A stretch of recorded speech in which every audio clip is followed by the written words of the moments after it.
महायुतीमध्ये माजी आमदार रवींद्र धंगेकर यांच्या वेगवेगळ्या वक्तव्यामुळे जो काही मिठाचा खडा पडलेला आहे त्या सगळ्या संदर्भामध्ये आज उपमुख्यमंत्री एकनाथ शिंदे यांची भेट जी आहे ती रवींद्र धंगेकर घेणार आहेत। आज स्वतः उपमुख्यमंत्री एकनाथ शिंदे येत आहेत। काल त्यांनी दिल्लीमध्ये देखील प्रतिक्रिया दिली, योग्य निरोप तुमच्यापर्यंत पोहोचवला आहे असं त्यांचं म्हणणं आहे। आज हे सगळं एकनाथ शिंदेनं समजून सांगणार आहात का, नेमकं काय घडतं हे सगळं पुण्यामध्ये? मी समजून सांगणार इतपत त्यांच्या एवढा मोठा नाही। मी कायम त्यांना विनंती करत आलो, आजही विनंती करणार आहे। जैन मंदिर मुक्तीसाठी त्यांनी परत एक नारा दिला पाहिजे आणि त्यांनी स्वतःहून त्या जैन मंदिरला भेट दिली पाहिजे। जैन मंदिराच्या बाबतीत जो निर्णय होणार आहे तो निर्णय त्यांनी पुढाकार घ्यावा आणि ज्या दिवशी ते पुढाकार घेतील किंवा ते मंदिर मुक्त होईल त्या दिवशी मी सगळ्यांची माफी मागून मी माझं जे बोलणं हे थांबवणार। काल मुरलीधर मोहोळांनी प्रतिक्रिया दिली, ते म्हणाले की एकनाथ शिंदेने नेमका काय निरोप दिलाय ते माहीत नाही, पण उदय सामंत जे काही बोलले पुण्यामध्ये येऊन ते चुकीचं बोलले, अशा पद्धतीने जाणून बुजून तुम्हाला सांगितलं जातंय त्यांच्या नेत्यांवरती बोलायला, असं त्यांचं मत आहे। मी एकनाथ शिंदे साहेबांना आज विनंती करणार आहे तुमच्या मी जाणवच आहे की जैन मंदिरला आपल्याला भेट द्यायची आणि साधू महावीरांचं तिथे जाऊन दर्शन घ्यायचं। आज मी चाललोय, त्यांना आज येत पत्र देणार आहे। म्हणजे काही जरी विषय वेगवेगळे सुरू असले तरी तुमचं फोकस ठरलेलं आहे की जैन मंदिराचंच। जैन मंदिरामध्ये माननीय आपलं एकनाथ शिंदे साहेबांनी यायचं, तिथं बसायचं, महावीरांचं दर्शन घ्यायचं आणि जो काय ते आपल्याला फक्त तिथं भेट द्यायची, बाकी ह्याच्या पुढं मला काय बोलायचं नाही। तो जो निर्णय घेतील त्या तिथं त्यांनी जाहीर करा। मी आता त्यांच्याकडे चाललो। पण असं मुरलीधर मोहोळांचं नाव आल्यानंतर एकनाथ शिंदे जाऊन तिथं काय नेमकं साध्य होईल? नाही काय, ज्याला एकदा दूध का दूध पाणी का पाणी कळलं पाहिजे ना। शिंदे साहेब ते त्यांनी देवेंद्र फडणवीस साहेबांनी एकदा भेट द्यावं ना।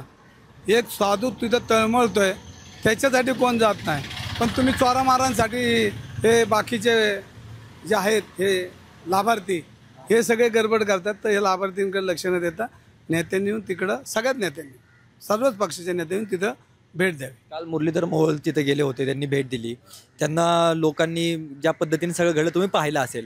त्यांचं म्हणणं आहे की 1 तारखेपर्यंत हा सगळा विषय जो आहे तो संपला जाईल, पण त्यांनी जैन मंदिरामध्ये जाण्या अगोदर त्यांच्या मित्राची भेट घ्यायला पाहिजे होती। 18 दिवसांनी शानपण आलं, हे शानपण लवकर आलं असतं तर मलाही कशाला वेडा व्हायला लागला असतं। मी त्यामुळेच वेडा झालो, यांना शानपण आहे ना म्हणून। आता शानपण आलं, माझं वेडे पण थोडं थोडं कमी होईल। पण 1 तारखेपर्यंत हा विषय सगळा संपू शकतो का, मिटू शकतो का? मुरलीधर मोहोळ म्हणतायत की मी प्रयत्न करणार आहे। ट्रस्टी असतील किंवा हा गोखले बिल्डर असेल तो त्यांचा मित्र आहे, 18 दिवस या शब्दाची वाट बघत होती। 18 दिवसानंतर हा शब्द आला। 18 दिवसापूर्वी यांना कोणी थांबवलं होतं का?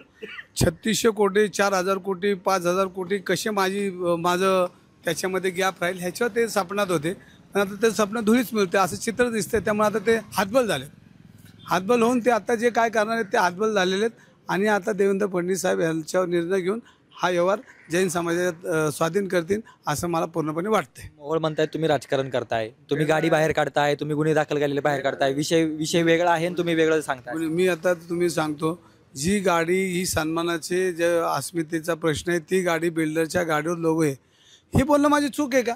बरं चूक असेल तर त्यांनी मला, आजी माझी महापौर त्यांनी मला एक कान धरून विचारले तू चुकीचा बोलला। अहो त्यांनी असं सांगितलं की मी एकमेव माणूस आहे, एकमेव माणूस मी आहे की महानगरपालिकेची गाडीच वापरली, बाकीच्या महापौरांचा अपमान नाही का? पण त्यांना हे माहीत नाही की कैलासवासी बाबूराव जगताप स्वतःच्या सायकलवर येत होते, हे त्यांना माहितीच नाही। स्वतःच्या सायकलवर येतो, स्वतःच्या कंपनीच्या नाही, स्वतःच्या। आणि व्हेकल डेपोमधनं आता बोलायलाच नको, ह्या गाडीला पेट्रोल किती गेलं आहे ह्याची नोंद त्यांनी मला काढायला लावू नका, आता त्या खालच्या लेवलला जात नाही। पण व्हेकल डेपोमधनं जेवढं डिझेल ह्यांच्या गाडीत, बडेकरांच्या गाडीत किती वेळा गेलं आहे कंपनीच्या, ह्याचाही त्यांनी तपशील दिला पाहिजे। गाडी पेट्रोल पंपावर आपली व्हेकलला जायची बडेकरांची आणि मग तिथं डिझेल भरलं जायचं, हे महानगरपालिकेच्या पैसे जायचं। आपल्या प्रायव्हेट गाडीत कुठं टाकलं, कोणी टाकलं, हे सगळं आता तपशील घ्यायची सुरुवात। हा सगळा तपशील तुम्हाला मिळतोय, लोकांचं असं म्हणणं आहे किंवा कार्यकर्त्यांचं असं म्हणणं आहे हे भाजपच तुम्हाला पुरवते मोहोळांच्या विरोधामध्ये। स्वाभिमानी भारतीय जनता पार्टीचा कार्यकर्ता माझ्या बरोबर आहे, स्वाभिमानी, जो रक्ताचं पाणी करून उभं केलेल्या पक्षातला काहीतरी योगदान असलेला कार्यकर्ता, तो माझ्या बरोबर आहे। बाकीचे कोण राहिले? हे सगळे राहिले विकृतीचे, हे लाभार्थी सगळे अड्डेवाले गुत्तेवाले सगळे जमलेले, त्यांचा तो विषय। शेवटचा प्रश्न, काल भाजपने प्रेस घेतली त्यांच्या कार्यालयामध्ये, धीरज घाटे होते तुमचे जुने प्रतिस्पर्धी, म्हणजे आताचे प्रतिस्पर्धी गणेश बिडकर जे होते, त्यांनी तुमच्या वर्ल्ड बोर्डाच्या जागेवरती टीका केली तुमच्यावरती आणि तुमचे अनेक कारनामे त्यांचे असे आहेत, त्यांच्याकडे पुराव्यानिशी आहेत ते मांडताना पाहायला मिळाले. मला हायकोर्टाने त्यात क्लीन चिट दिली, पण मला त्याच्यावर बोलायचं नाही. आता हे नवराज पुत्र आहेत ना कमलानूरमधून आणलेलं, त्याच्यावर मी बोलत नाही. ते कमलानूरमधून आणलेलं पोरगे आहे, त्याला हिंदू बी कळत नाही मुस्लिम बी कळत नाही. त्यासाठी येणे आता मला तपासायची वेळ आली, तो विषय बाजूला.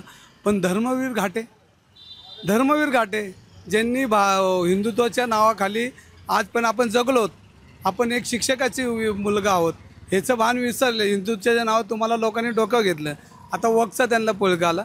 त्या धर्मवीरांचं नंतर बघू, त्या धर्मवीर घाटेंचं नंतर बघतो मी.